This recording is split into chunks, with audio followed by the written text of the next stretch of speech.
అలాగే వచ్చే వారం మళ్ళీ దాన్ని రెక్టిఫై చేయటమో లేకపోతే అక్కడ గోపాలపురంలో కొని ఉన్నాం దాన్ని చేసి రావడం జరుగుతుంది.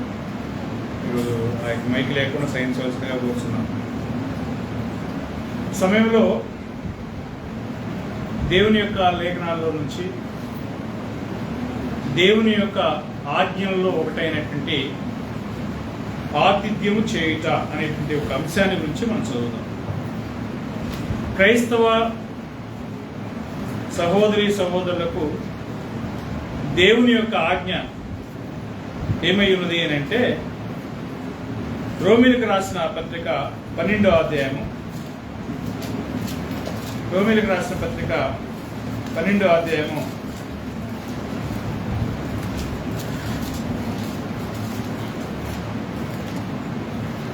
13వ వచనం చదువుదాం.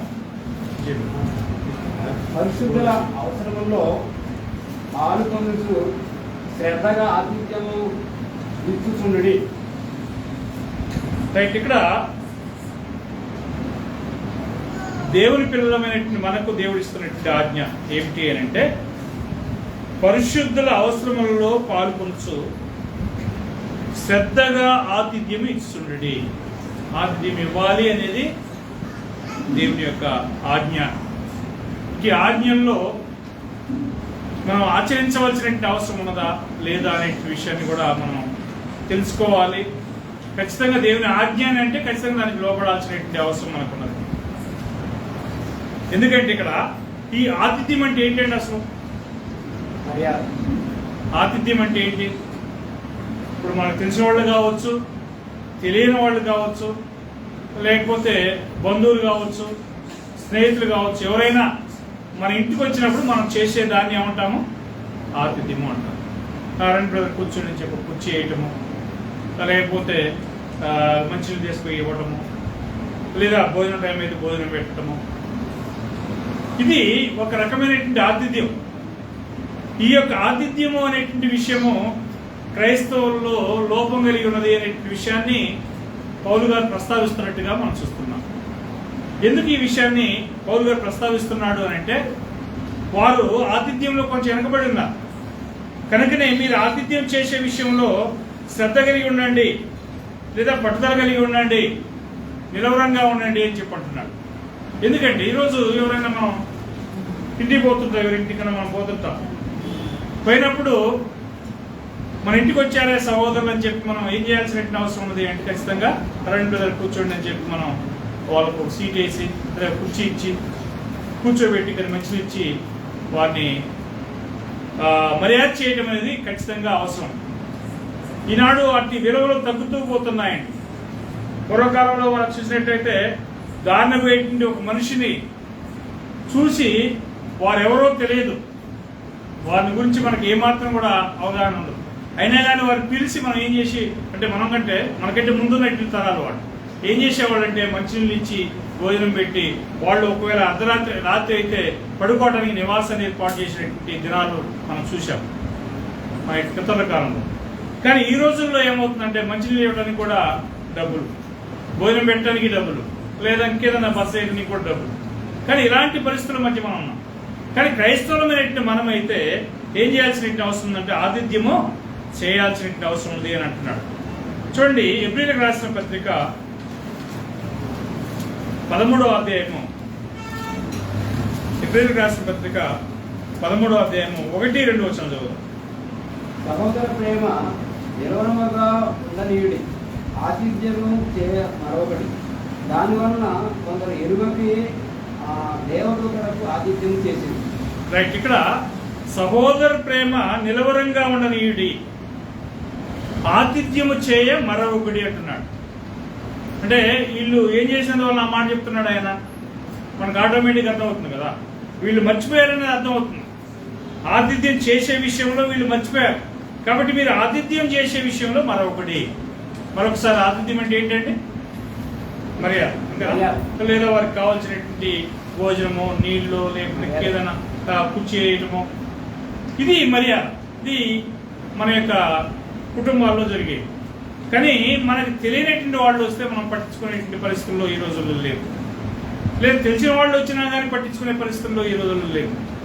ఎందుకంటే కొన్ని కుటుంబాలకి మేము పోతాం కాబట్టి దేవుని సేవకులుగా, అమ్మ వందనాలు, మేము పలానా వాళ్ళం దేవుని సేవ నిమిత్తం వచ్చాము, ప్రార్థన చేయడానికి వచ్చామనంటే రండి అని చెప్పని వాళ్ళు కనీసం కుర్చీ కూడా వేయరండి. కొన్ని నెలల పోతే దాన్ని కూడా భరిస్తాం. మేము తప్పదు, కుర్చీ కూర్చోవడానికి నేను మంచిది తాగండి, ఎంతో నుంచి వచ్చారు ఏంటో అని చెప్పి నేను మంచిది కూడా ఇవ్వను.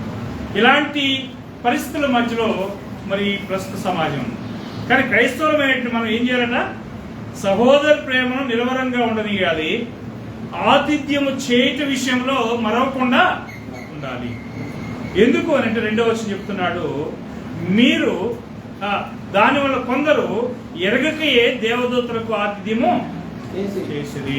అసలు ఎవరు అనేటువంటి విషయం వాళ్ళ గురించి ఏమాత్రం తెలియకుండానే ఏం చేశారంట? ఆతిథ్యం చేశారంట. దానికి మనం వెనక్కి తిరిగి పాత నిబంధనకి ముందు కాలానికి పోయినట్లయితే అబ్రహాముని గురించి చూడొచ్చండి. అబ్రహాము అతిథి మర్యాద విషయంలో ఎలా ఉన్నాడో ఆదికాండం 18వ అధ్యాయంలో చెప్తున్నాడు. మరియు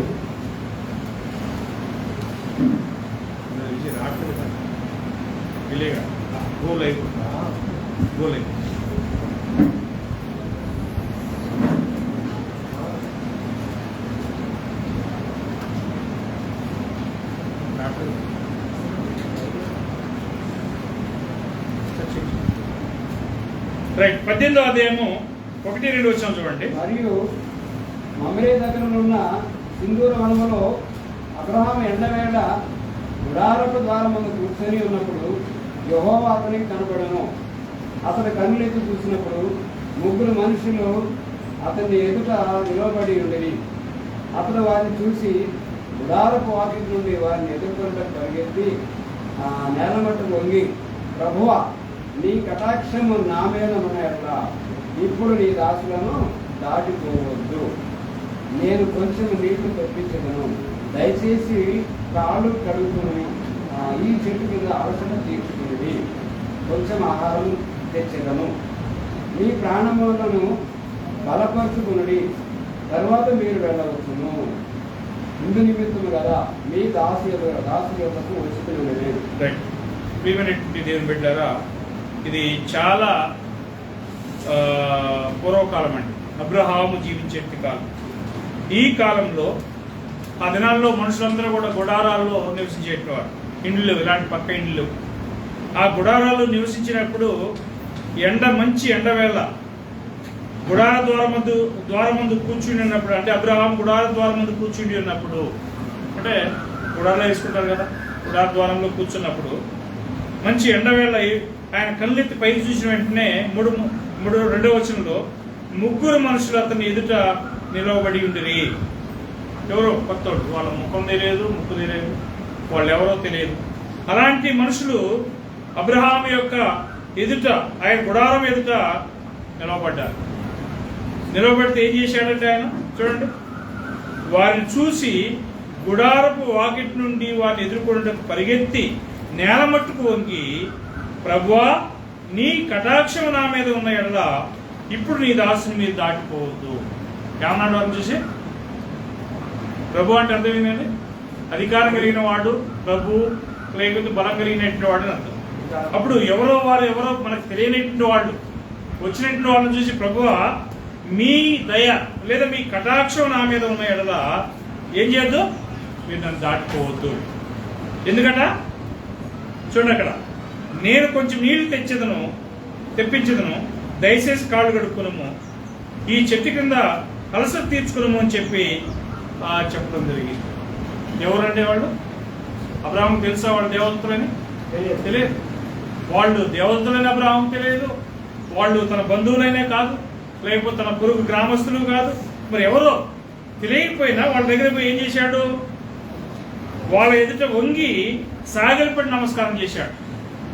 దీంట్లో ఎంత గొప్ప మర్యాద, ఎంత గొప్ప వినయం కనబడుతుందో మీరు అర్థం చేసుకోండి. మనకు తెలియనటువంటి వాళ్ళకి మనం వందనాలు చెప్పం, మనకు తెలిసినటువంటి వాళ్ళు ఎదురు వస్తున్నా మనం ఏం చేయం? వందనాలు చెప్పం ఈ రోజుల్లో. కానీ ఈ యొక్క అబ్రహాము యొక్క గొప్ప మనస్తత్వాన్ని, గొప్ప ప్రేమను మనం చూస్తే తెలియనటువంటి వాళ్ళని చూసి వాళ్ళకి ఎదురు సాగిలపడి నమస్కారం చేశాడు అని చెప్పి మనం చూస్తాం. ఈ రోజుల్లో మరి ఒకరికి నమస్కారం చేయాలంటే చాలా కష్టపడుతుంటాం. ఎందుకు నేను ఆయనకి నమస్కారం చేయాల్సింది ఏంటి అని చెప్పి అని మొహం తిప్పుకుంటుంటాం కొంతమంది.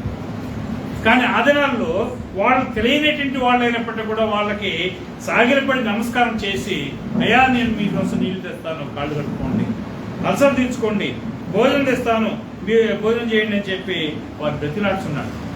వాళ్ళు ఏమన్నారండి చూడండి, అక్కడ 5వ వచనంలో, కొంచెం ఆహారం తెచ్చిదను, మీ ప్రాణములను బలపరుచుకోండి, తర్వాత మీరు వెళ్ళవచ్చును, ఇందు నిమిత్తమే కదా మీ దాసుని యొద్దకు ఉంచుతున్నాను. వారు నీవు చెప్పినట్లు చేయమనగా అబ్రహాం వెంటనే ఏం చేశాడండి, తన గుడారంలో ఉన్నటువంటి శాల దగ్గర పోయి, అమ్మా నువ్వు త్వరగా ఆ యొక్క 3 మార్గం పిండి తీసుకొచ్చి రొట్టెలు తయారు చేయని అన్నాడు భార్య. ఈ రోజుల్లో మనం ఏదైనా మర్యాద చేయాలని చెప్పి అనుకున్నా మన ఇంట్లో ఉన్నటువంటి వాళ్ళు సహకరించారు. కానీ ఇక్కడ అబ్రహాం భార్య ఏం చేస్తుందంటే 3 మార్గం పిండి పిసుకుంటే మామూలు విషయం కాదు. ఒక పావు కేజీ పిండి పిసికి 4 రొట్టెలు చేయమంటే కష్టపడుతుంటాం. కానీ ఏమేం చేసింది చూడండి, నీవు త్వరపడి 3 మార్గం మెత్తటి పిండి తెచ్చి పిసికి రొట్టెలు చేయమని చెప్పాను. మరియు అతను కూడా ఏం చేశాడు 7వ వచనంలో, అబ్రహాము పశువుల మందకు పరిగెట్టి ఒక మంచి లేత దూడను తెచ్చి ఒక పనివారికి అప్పగించను, వాడు దాన్ని త్వరగా సిద్ధపరచను. తర్వాత అతను వెన్నను పాలను తాను సిద్ధం చేయించినటువంటి దూడను తెచ్చి వారి ఎదుట పెట్టి భోజనం చేస్తుండగా ఏం చేశాడు, వారి ఎదుట చెట్టు కింద నిలవబడిను. చూడండి ఎంత గొప్ప మర్యాద, ఎంత గొప్ప ఆతిథ్యం ఇక్కడ ఉన్నదో మనకు కనబడుతుంది. మనమైతే ఇంటికి ఏమైనా పిలుస్తాం అనుకోండి, వాళ్ళు రావడం ఆలస్యమైతే మొదట మనం తినేస్తాం, తినేసి ఏం చేస్తాం, వాళ్ళ కోసం ఇది చూస్తాం. అట్ట కాదు, ఇక్కడ ఏం చేశాడంటే పోయి వాళ్ళు ఎవరో తెలియదు, తన యొక్క దొడ్డికి పోయాడంటే తన యొక్క పశువుల మంద పోయాడు, ఒక మంచి పేన్ తీసుకొచ్చాడు, దాన్ని స్లైడ్ చేయించి అంటే రెడీ చేసి భోజనంగా కూర వండించి తీసుకొచ్చాడు. అదేవిధంగా మళ్ళా తన భార్య చెప్పి 3 మార్గం పిండిని రొట్టెలు తయారు చేయమన్నాడు, పాలు వెన్నె తీసుకొచ్చి ఆ భోజన పదార్థాలను తీసుకుని వారి ఎదుట పెట్టి, అయ్యా మీరు తినండి అని చెప్పి ఎక్కడ ఏం చేశాడు, ఇట్లా కట్టుకుని నిలబడ్డాడు. ఇది మర్యాద. మనం కూడా ఎవరైనా ఇంటికి వస్తే ఏం చేయాలా, వాళ్ళకి కావాల్సినట్టు నీళ్లు, భోజనము, కావాల్సినట్టు అన్ని సిద్ధం చేసి వాళ్ళు తినదాకా మనం ఎదురు చూడాలి. ఇది మర్యాద. కొంతమంది ఏం చేస్తారంటే వాళ్ళకి పెడుతూ మనం తింటుంటాం, అది కరెక్ట్ కాదు. మన ఇంటికి వచ్చినప్పుడు వాళ్ళకి ముందు చూసిన తర్వాత మనం తినాలి. మనం ఒకవేళ తినకపోయినా, ఒకవేళ ఆహార పదార్థాలు సరిపోకపోయినా మనం తర్వాత చూసుకోవాలి. అంతేగాని ముందు వచ్చినట్టు వారికి ఏం చేయాలా, వారికి ముందు భోజనం పెట్టాలి. ఇక్కడ అబ్రహాం ఏం చేస్తున్నాడు చూడండి, తర్వాత అతడు వెన్నెను పాలను తాను సిద్ధం చేయించిన దూడను తెచ్చి వారి ఎదుట పెట్టి వారు భోజనం చేస్తుండగా వారి యొద్ద చెట్టు కింద నిల్చుండెను. ఇది ఆ యొక్క అబ్రహాం యొక్క గొప్పతనం. కాబట్టి ఈ యొక్క అబ్రహాం ఎందుకు అలా చేశాడు, వారేమైనా ఆయనకు బంధువులా, వారేమైనా ఆయనకు తెలిసినటువంటి వారి ఊరు వాళ్ళ, అసలు ఎవరో తెలియనటువంటి వాళ్ళకే ఆయన అంత గొప్పగా చేశాడు అంటే ఇంకా తెలిసిన వాళ్ళకి ఏం చేస్తాడు, గొప్పగా చేస్తాడు అనే విషయాన్ని మనం చూడవచ్చు. అందుకని అక్కడ ఇబ్రీయులకు రాసిన పత్రికలో ఆయన కొందరు తెలియకనే ఏం చేశారంట, దేవదూతలకి ఆతిథ్యము చేశారు అంట. వాళ్ళు దేవదూతలని తెలియదు, వాళ్ళకి తెలియకపోయినప్పుడు కూడా వాళ్ళు ఎంతో గొప్ప ఆతిథ్యాన్ని చేసినట్టుగా మనం చూస్తున్నాం. ఇక 19వ అధ్యాయంలో ఆయన యొక్క సోదరుని కుమారుడు లోతు కూడా అబ్రహాం యొక్క బంధువే. ఈ లోతు దగ్గర కూడా కొంతమంది మనుషులు వచ్చారు. వీళ్ళెవరో కూడా ఆయనకు తెలియనప్పుడు ఏం చేశాడు చూడండి, 19వ అధ్యాయం 1, 2, 3 వచ్చారు. ఆ సాయంకాలం ముందు ఇక్కడ దేవదూతలు సొదొమకు చేరినప్పటికీ లోతు సొదొమ గౌరి యొక్క కూర్చున్నాడు. లోతు వారిని చూసి వారిని ఎదుర్కొండ లేచి సాష్టాంగ నమస్కారం చేసి, నా ప్రభువులారా, దయచేసి మీ దాసుని ఇంటికి వచ్చి రాత్రి వెళ్ళబుచ్చి కాళ్ళు కడుగుతున్నాడు. మీరు పెద్దగా లేచి మీ త్రోవలో వెళ్ళవచ్చున్నాను. అందుకు వారు అలాగే కాదు, నడివీధిలో రాత్రి వెళ్ళబుచ్చుదామని చెప్పింది. అయినాను అతని మిక్కిలి బలవంతం చేసినప్పుడు వారు అతని తరఫు తిరిగి అతన్ని ఇంట ప్రవేశించారు. చాలండి. ఇక్కడ సొదొమ గొమొర్రా అనే పట్టణంలో లోతు పోయి సెటిల్ అయ్యాడు. ఆ యొక్క సొదొమ గొమొర్రాల యొక్క పట్టణ ప్రజల యొక్క పరిస్థితి చాలా ఘోరమైనటువంటి దుష్కార్యంలో ఉన్నది. మరి ఆ యొక్క పట్టణాన్ని నాశనం చేయడానికి దేవుడు ఏం చేశాడంటే తన దూతలను పంపించాడు. లోతు అనేటువంటి యొక్క నీతిమంతుడైనటువంటి లోతు అక్కడ గ్రామంలో అంటే ఆయన పట్టణంలో నివాసం చేస్తున్నాడు. ఆ సమయంలో వీళ్ళు ఆ యొక్క ఊరుకు పోయినప్పుడు ఏం జరుగుతుంది చూడండి. ఆ సాయంకాలం ముందు ఆ ఇద్దరు దేవదూతలు సుధమ చేరినప్పటికీ లోతు సుధమ గవిని వద్ద కూర్చుని ఉండెను. లోతు వారిని చూసి వారిని ఎదుర్కొనేటకు లేచి సాష్టాంగ నమస్కారం చేసి, సాష్టాంగ నమస్కారం అంటే ఇలా పెట్టి బాగా సాగిపడ్డాడు. అంటే ఈ విధంగా ఆయన ఎందుకు లోతు కూడా వారికి అంత వినయాన్ని చూపిస్తున్నాడు అంటే దేవుని మర్యాద, అతిథి మర్యాద, ప్రేమ కలిగినటువంటి వాళ్ళు అన్నమాట. కాబట్టి సాష్టాంగ నమస్కారం చేసి ఏమన్నాడు, నా ప్రభువులారా దయచేసి నీ దాసుని ఇంటికి వచ్చి రాత్రి వెళ్ళబుచ్చి కాళ్ళు కడుక్కుని మీరు పెందలకడలు వేసి మీరు మీ త్రోవను వెళ్ళవచ్చు అని. ఇది పూర్వకాలంలో మనం చూసాం.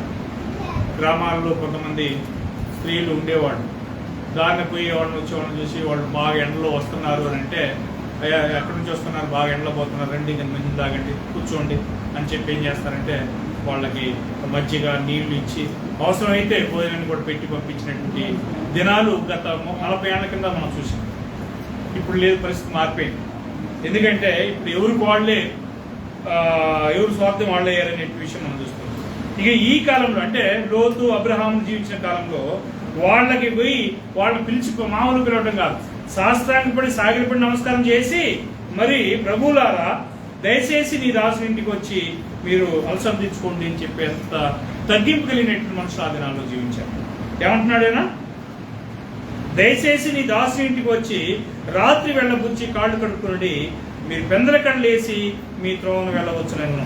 అందుకు వారు ఏమన్నారు, అలా కాదు, మేము ఈ నడివీధిలోనే రాత్రి వెళ్ళబుచ్చుదని చెప్పినప్పుడు సరే పర్లేదు, మీరెవరు నేనెవరు, మీరు ఏడని కూడా నేను చెప్పని పోయాడా లోతు.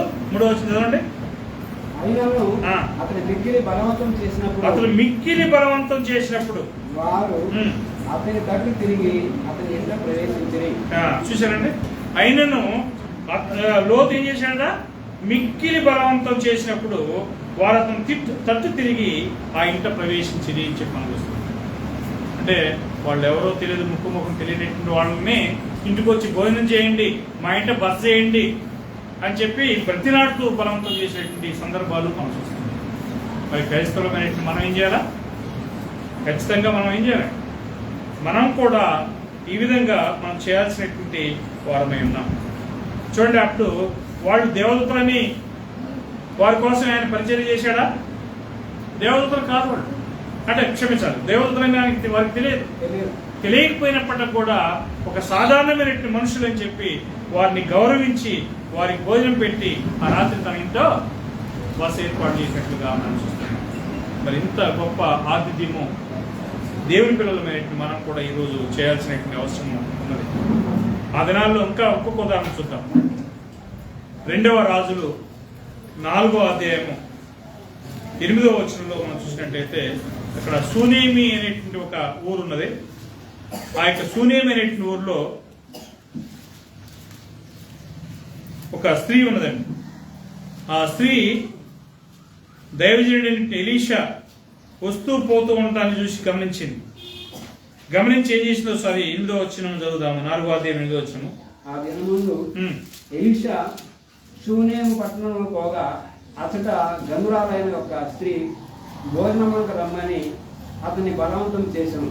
కనుక అతడు ఆ మార్గమున వచ్చినప్పుడల్లా ఆమె ఇంట భోజనము చేయుచూ వచ్చాను. కాగా ఆమె తన పెళ్ళిని చూసి మన యొద్దకు వచ్చుతూ పోతున్నవాడు భక్తిగల దైవజనుడని నేను ఎరుగుదును. కావున మనం అతనికి గోడ మీద ఒక చిన్న గది కట్టించి అందులో అతని కొరకు మంచము, బల్ల, పీట, దీపస్తంభము ఉంచుదును. అతను మన యొద్దకు వచ్చినప్పుడల్లా అందులో బస చేయవచ్చునని చెప్పాను. ఇక్కడ ఒక సాధారణమైన స్త్రీ, ధనవంతురాలే. ఈ ధనవంతురాలైన స్త్రీ దైవజనుడు అక్కడ సేవ పోవటం రావటం చూస్తున్నప్పుడు ఏం చేసినామే, ఆ స్త్రీ భోజనానికి రమ్మని ఎలీషాను బలవంతం చేసిన అని చెప్పండి. ఈరోజు దైవ సేవకుల్ని బలవంతం చేస్తున్నామా అని అంటే కొంత తక్కువే ఉన్నది. కానీ ఈ యొక్క స్త్రీ ఏం చేసింది, బలవంతం చేసి అతను భోజనం ఏర్పాటు చేయడం మాత్రమే కాదండి, భోజనం చేసిన తర్వాత తన భర్తతో మాట్లాడి ఆ ఇంటి పైన మిద్దె మీద ఒక చిన్న గది కట్టించింది. ఎందుకోసం? దైవజనుడు వచ్చినప్పుడల్లా దాంట్లో బస తీసుకోవడం కోసం. ఇలాంటి స్త్రీలు ఈరోజు ఉన్నారా? కొంతమంది ఉన్నారు, నేను విన్నాను కొంతమంది. కాబట్టి ఈ విధంగా ఆమె ఏం చేసిందంటే ఆ దైవజనుడికి ఒక చిన్న గది కట్టించి దాంట్లో ఒక మంచము, బల్ల, పీట, దీపస్తంభమును ఆమె ఏర్పాటు చేసినట్టు. దీపస్తంభం అంటే లైట్లు అన్ని ఏర్పాటు చేసినట్టుగా మనం చూస్తున్నాం. కనుక ఇలాంటి ఆతిథ్యం చేసినటువంటి వారిని మనం కొత్త నిబంధన కాలంలో కూడా చూడొచ్చా అంటే చూడొచ్చు. చూద్దాం. అపోస్తలుల కార్యం 16వ అధ్యాయం. అపోస్తలుల కార్యం 16వ అధ్యాయము 15వ వచనంలో అక్కడ లూదియా అనేటువంటి ఒక సహోదరి ఉన్నదండి. లూదియా అనేటువంటి స్త్రీ తుయతైర పట్టణానికి చెందినటువంటి స్త్రీ. ఈమె ఎప్పుడైతే మార్మన్స్ పొంది రక్షణ పొందిందో, బాప్తిసం పొందిందో, వెంటనే ఏం చేసిందో చదవండి. అప్పుడు లూదియాను దైవభక్తి గల ఒక స్త్రీ వినుచుండెను. ఆమె ఊదారంగు పొడిని తుయతైర పట్టణస్థురాలు. ప్రభు ఆమె హృదయం తెలిసిన కనుక పౌలు చెప్పిన మాటలందు లక్ష్యముంచెను. 16, 15. ఆమె ఇంటి వారిని బాప్తిసం పొందినప్పుడు ఆమె, నేను ప్రభువునందు విశ్వాసము గలదాన్నని మీరు ఎంచితే నా ఇంటికి వచ్చి ఉండమని వేడుకొని మిమ్మల్ని బలవంతం చేశాను. ఇక్కడ ఈ యొక్క లూదియా అనేటువంటి స్త్రీ బాప్తిజం పొందిన వెంటనే 15వ వచనం ఏం చేసిందండి? ఆమె, నేను ప్రభువునందు విశ్వాసం గలదాన్నని మీరు ఎంచితే మీరేం చేయండి, నా ఇంటికి వచ్చి మీరు బస చేయండి అని చెప్పి ఆమె బలవంతం చేసినట్టుగా తీయండి. డోర్ తీస్తే గాలి వస్తుంది. ఓకే. కాబట్టి ఈ యొక్క లూదియా కొత్త నిబంధన కాలంలో కూడా మరి దేవుని యొక్క సేవకుల్ని పిలిచి వారిని బలవంతంగా తన ఇంటికి ఆహ్వానించి వారికి భోజనాలు ఏర్పాటు చేసి వారు బస చేయడానికి మరి బస్సు ఏర్పాటు చేసినట్లుగా మనం చూస్తున్నాం. ఈ రోజుల్లో మరి అలాంటి క్రైస్తవ కుటుంబాలు ఉన్నాయా అని అంటే కొంచెం డౌట్గానే అనిపిస్తుంది కదా. వాస్తవంగా మరి ఎవరైనా ఒక సేవకుడు ఏదన్నా పొలదప్పి ఎప్పుడు రాడు, దాని సందర్భం ఒకవేళ మన ఊరికి వచ్చాడు అనుకోండి, ఏం చేయాలండి? ఆతృతతో మనం వారికి ఆహారాన్ని కావాల్సినటువంటి సదుపాయాలు ఏర్పాటు చేసి బస్సును ఏర్పాటు చేయాల్సినటువంటి అవసరం మనకున్నదా లేదా? ఖచ్చితంగా ఉన్నది, చేయాలా. కానీ మనం అలా చేయడానికి కొంత వెనకబడి ఉన్నామనేదే చెప్పాలి. అలా చేయకూడదు. ఖచ్చితంగా మనం ఏం చేయాలంటే దేవుని యొక్క సేవకుల్ని సత్కారం చేయాలి, లేదా వారిని గౌరవించాలి, వారికి కావాల్సినటువంటి అతిథి మర్యాదలు చేయాలి. దేవుని సేవకులకు మాత్రమే కాదు, దేవుని యొక్క పిల్లలందరికీ చేయాలి. దేవుని పిల్లలకు మాత్రమే కాదు, బయట వారికి కూడా చేయాలి. ఎందుకు బయట వారికి మనం చేయాలా? చూడండి, గలతీలో ఒక మాట అంటున్నాడు, ఎవరికి మాత్రమే మనం చేయకూడదు, ఎవరికి మాత్రం చేయాలో చెప్తున్నాడు అక్కడ. గలతీ 6:10. కాబట్టి మనకు సమయం దొరికిన కొలది అందరి ఎడలను విశేషముగా విశ్వాస గృహమునకు చేరిన మేలు చేయాలి. రైట్. ఎవరికి మేలు చేయాలంటే మనకు సమయము దొరికిన కొలది అందరి ఎడలను, వాళ్ళు క్రైస్తవులు కావచ్చు, లేకపోతే అన్యజనులు కావచ్చు, లేదా దేవుని ఎరిగిన వాళ్ళు కావచ్చు, దేవుని ఎరగనెట్టిన వాళ్ళు కావచ్చు, వారికి మనం పరిచయం చేయాలన్నా, సాయం చేయాలన్నా చేయాలి. ప్రత్యేకంగా వాళ్ళు దేవుని పిల్లలు ఇద్దరు ఎదురుపడ్డారనుకోండి, ఇద్దరికి చేయాల్సిన పరిస్థితి వచ్చినప్పుడు మొదట ఎవరికి చేయాలి? దేవుని పిల్లలకి చేయాల్సినటువంటి అవసరం ఉంది. అదేవిధంగా ఇక్కడ ఈ యొక్క మరి లూదియా ఎప్పుడైతే బాప్తిసం పొందిన తర్వాత వారిని అంటుంది, నేను ప్రభువునందు మీలాగా విశ్వాసం కలదానని మీరు ఎంచితే నా ఇంటికి వచ్చి మీరు ఉండండి అని చెప్పి వారిని బలవంతం చేసినట్లుగా మనం చూస్తాం.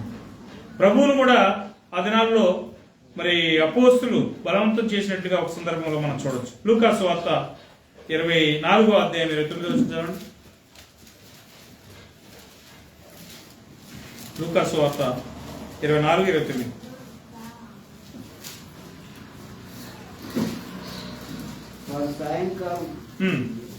వారు సాయంకాలం కావచ్చినది, ప్రొద్దుపింకినది, మాతో కూడా ఉండమని చెప్పి ఆయన్ను బలవంతం చేసి గనక ఆయన వారితో కూడా ఉండుటకు లోపలికి వెళ్ళాను. దారిలో పోతున్నాము, మనకి ఊరు దగ్గర లేదు, ఊరు ఎంతో ఉందో సందర్భం తెలియదు, ఏదో కొత్త ఏరియా పోయాము. మనకు కనబడే సహోదరుని ఆ రాత్రి మనం ఉండడానికి పిలవటం తప్ప? ఏమండి, తప్పు కాదు. వారికి పరిచయం చేయాలి, వారికి మనం ఆహారం పెట్టాలి, వారికి బస్సును సిద్ధం చేయాల్సిన అవసరం ఉంది. ఇక్కడ ప్రభువుని గురించి కూడా వాళ్ళు ప్రభుని వాళ్ళు గుర్తుపట్టలే. ఇక్కడ ప్రభు మార్గంలో పోతున్నాడు, పొద్దుగుంగింది, రాత్రి నువ్వు ఎటుపోతావు, దయచేసి మా ఇంటికి వచ్చి ఇక్కడ మా ఇంట్లో బస చేయము అని చెప్పి వారు బలవంతం చేసినట్టుగా మనం చూస్తున్నాం. అదేవిధంగా న్యాయాధిపతుల గ్రంథంలో మరొక కుటుంబం ఉందండి, సంసోను యొక్క తల్లిదండ్రులు. వాళ్ళ దగ్గర కూడా ఒక దేవదూత వస్తాడు. ఆయన దేవదూత అని వారికి తెలియకపోయినప్పటికీ కూడా మరి వారు ఏమని ప్రతిలాడతారో ఒకసారి చదువుదాము. న్యాయాధిపతుల గ్రంథము 13వ అధ్యాయం 15వ వచనం అండి. అప్పుడు మనోహ, మేము ఒక మేకపిల్లను సిద్ధపరిచి నీ సన్నిధిని ఉంచు వరకు నీవు ఆగుమని మనం చేసుకుంటున్నామని యెహోవా దూతతో చెప్పగా. చూసారా, వాళ్ళు ఆ దినాల్లో మరి ఆ యొక్క దూతని ఈయన దూత లేదా మనిషి అని చెప్పి తెలియకుండా వాళ్ళు మనుషుడే అని భావించి ఏం చేశారు, మేము ఒక మేకపిల్లను సిద్ధపరిచి నీ సన్నిధానం ఉంచే వరకు నువ్వు ఆగు అని చెప్పి వారిని బలవంతం చేసినట్లుగా మనం చూస్తున్నాం. కాబట్టి ప్రియమైనటువంటి దేవుని బిడ్డలారా, మనం అతిథి మర్యాద విషయంలో మరి చాలా ముందుండాల్సినటువంటి వారమై ఉన్నాం. రోమీయులకు రాసిన పత్రిక 12వ అధ్యాయము, రోమీయులకు రాసిన పత్రిక 12వ అధ్యాయము 13వ వచనం ఒకసారి చదువుదాము.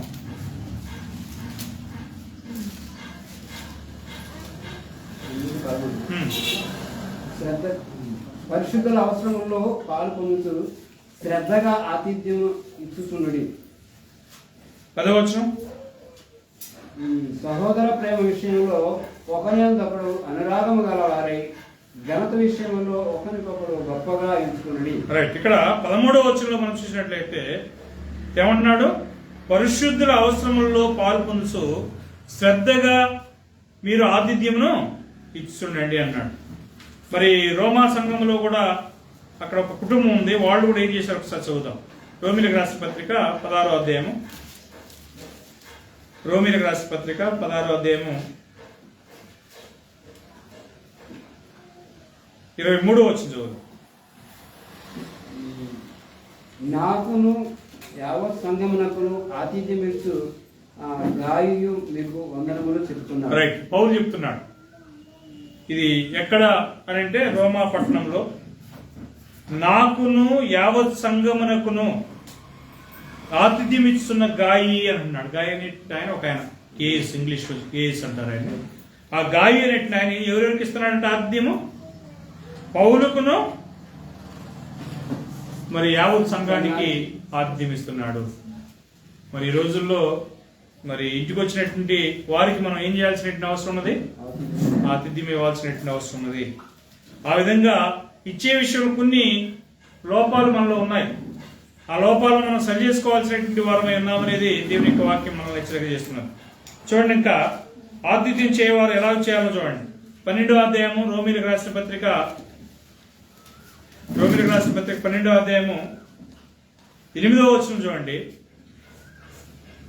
బోధించువాడైతే బోధించుటలోను, హెచ్చరించువాడైతే హెచ్చరించుటలోను పని కలిగి ఉన్నది.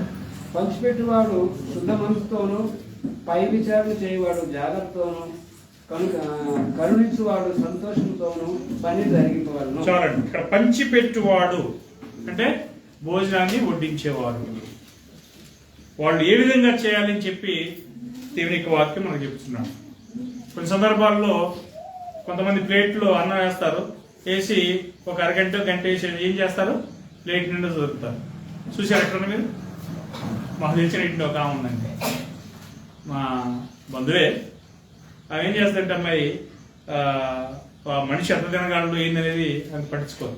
ఏం చేస్తుందంటే ఆ ప్లేట్లు వేసింది ఒక గంట వేసి ఇట్లా జరిగింది, ప్లేట్ అంతా సరి చేసింది. అంటే ఎక్కువ పెట్టాను భావన కలగాలండి. తర్వాత రెండోసారి ఒకవేళ భోజనం మళ్ళీ కావాలని మనం ఎదురు చూసే లోపు ఆమె ఏళ్ళ పనులలో ఉంటుంది, ఎందుకంటే మళ్ళీ అడగకుండా ఉంటారు. ఇలాంటి స్వభావం కలిగినటువంటి వాళ్ళు ఈ రోజుల్లో ఉన్నారు. కానీ ఇక్కడ దేవుడు ఏం చెప్తున్నాడు చూడండి, పంచి పెట్టేవాడు ఎలాంటి మనసుతో పెట్టాలంట? శుద్ధ మనసుతోను తృప్తిగా వారు తినాలి అనేటువంటి మనసు మనకు ఉండాలి. ఏం వాళ్ళు మన ఇంటికి వచ్చి వాళ్ళకి ఎందుకు పిండి పెట్టేదనే భావన మనకి ఎట్టి పరిస్థితుల్లో ఉండకూడదు. మనం అలా పెట్టినట్టయితే అసలు పెట్టాల్సిన అవసరం కూడా లేదు.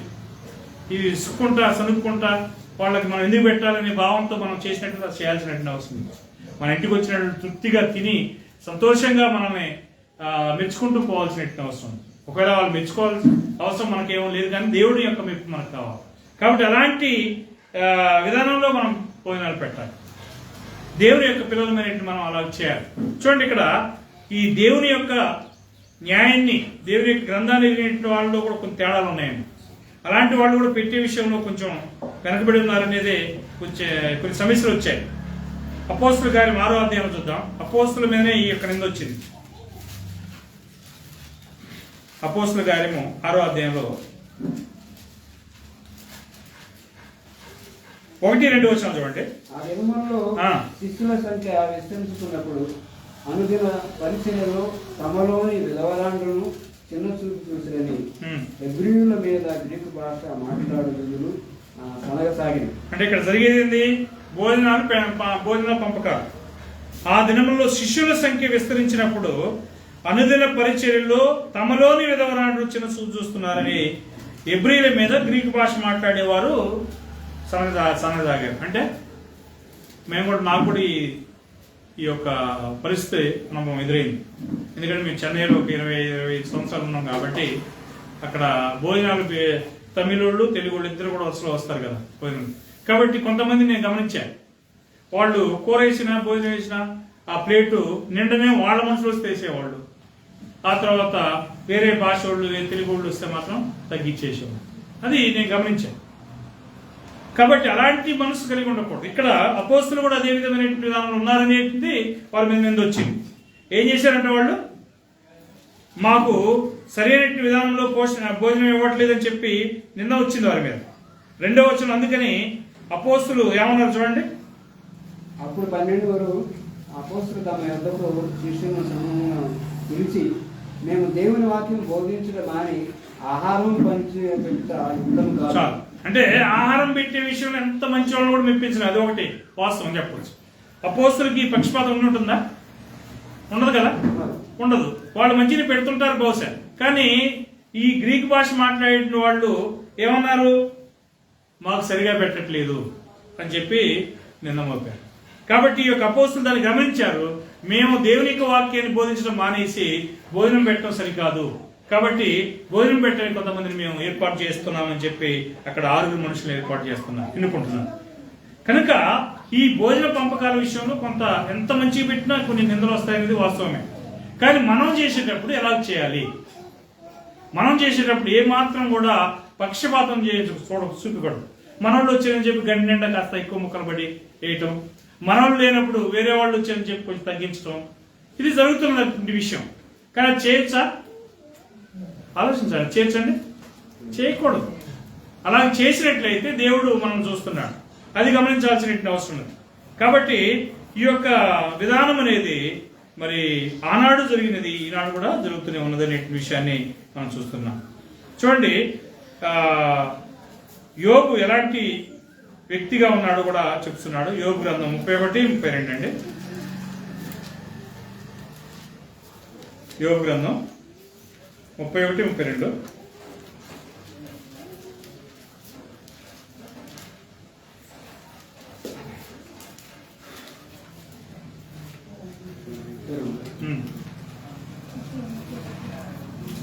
పరదేశులు వీధిలో ఉండనీయక